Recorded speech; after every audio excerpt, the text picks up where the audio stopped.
Okay people, आज हम पढ़ेंगे लीजिंग के बारे में। लीज अकाउंटिंग, जो अकाउंटिंग स्टैंडर्ड आपका लीजिंग से डील करता है, दैट इज AS 19। तो लीजिंग का इस वीडियो में हम देखेंगे कि लीजिंग का बेसिक कंसेप्ट क्या होता है, और what are the types of lease that is there, and what is the basic difference between the two type of lease, that is financial lease and the operating lease. This is the motive of this video. So leasing, जो accounting standard deal करता है आपका leasing से, is accounting standard 19। And सबसे पहली बात कि leasing इनका कंसेप्ट क्या होता है। दो पार्टी होती है, एक लेसर और एक लेसी, ठीक है। तो जो लेसर होता है वो देता है लेसी को right to use the asset in return of some periodic payment और some lump sum payment. Means lessor कहता है कि आप मेरी असेट का इस्तेमाल कर सकते हो, but you need to give me some payment, some periodic payment और some lump sum payment in return, ठीक है। अब आता है कंसेप्ट कि लीज के कितने टाइप होते हैं। लीज के दो टाइप होता है, पहला फाइनेंशियल लीज, दूसरा ऑपरेटिंग लीज। ब्रॉडर ब्रॉडर हमारे जो एग्जाम में पूछा जाता है वो यही डिफरेंस पूछा जाता है, ऑल एंड ऑल, ठीक है। सो वही हम देख रहे हैं, पहला फाइनेंशियल लीज और दूसरा ऑपरेटिंग लीज। अब हम देखते हैं फाइनेंशियल लीज, ठीक है।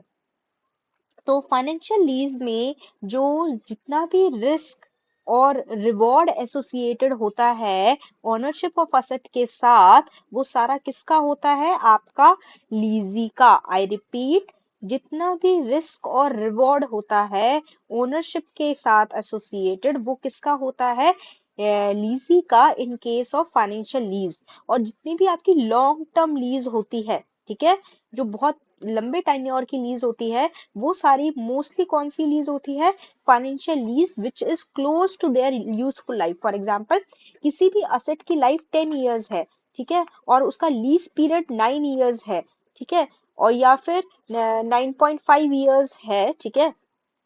तो ये क्लोज टू यूजफुल लाइफ है, 10 से क्लोज ही है ना। तो इस केस में ये किस टाइप की लीज होगी, फाइनेंशियल लीज। और these are non cancellable lease. इन लीज को जनरली कैंसिल नहीं कर सकते once you enter into contract, ठीक है। इन लीज का दूसरा नाम क्या होता है, कैपिटल लीज और फुल पे आउट लीज। आई रिपीट, इस लीज का दूसरा नाम होता है कैपिटल लीज और फुल पे आउट लीज।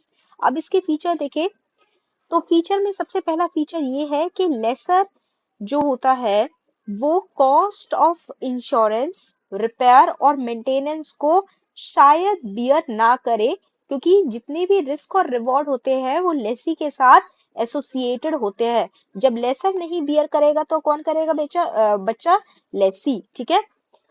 और इसमें लीज का जो टर्म होता है वो कितना होता है, 75% of useful life. I repeat, lease का टर्म 75% ऑफ यूजफुल लाइफ होता है। और मिनिमम अमाउंट कितना पे करना पड़ता है फाइनेंशियल लीज में, 90% of cost of lease. For example, अगर हमारी लीज की कॉस्ट है 1 लाख रुपीज, तो इसका 90%, 90,000 हमें पे करना पड़ेगा अपफ्रंट। अगर हम इतना पे कर रहे हैं, then that type of lease is your financial lease, ठीक है। और फाइनेंशियल लीज में आपकी ओनरशिप ट्रांसफर होती है। नेक्स्ट कम्स ऑपरेटिंग लीज, ठीक है। सो बेटा, ऑपरेटिंग लीज वो लीज होती है जिसमें लेसी को कोई रिस्क और रिवॉर्ड एसोसिएटेड नहीं होता। असेट, लेसी के तरफ कोई रिस्क और रिवॉर्ड एसोसिएटेड नहीं होता with the ownership of the asset. मतलब जितना रिस्क और रिवॉर्ड होता है वो सब किसका होता है, ले लेसर का, ठीक है, लेसी का नहीं होता। नेक्स्ट इज, और लीज पीरियड भी हमारा कम होता है यूजफुल लाइफ से। मतलब अगर सपोज हमारी यूजफुल लाइफ 10 इयर्स की है, ठीक है, तो आपका लीज पीरियड से 3 to 4 इयर्स का होगा, which is substantially lower than the useful life, ठीक है। और असेट का बार बार इस्तेमाल किया जाता है, over and over, and such type of asset is called operating lease. These are also called non-payout lease. These are also called non-payout lease. इन्हीं को हम non-payout lease, and this lease is also cancelable. इसको आप cancel भी कर सकते हो, ठीक है।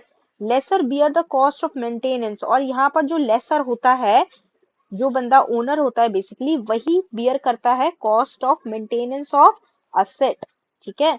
And these are also called open ended lease agreement. आपकी जो ऑपरेटिंग लीज होती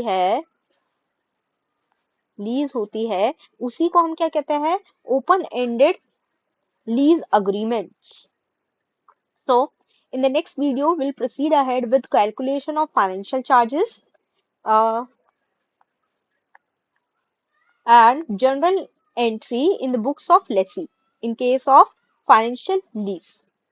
So, if you like the video, then do subscribe to the channel and like, share, and comment. Thank you so much.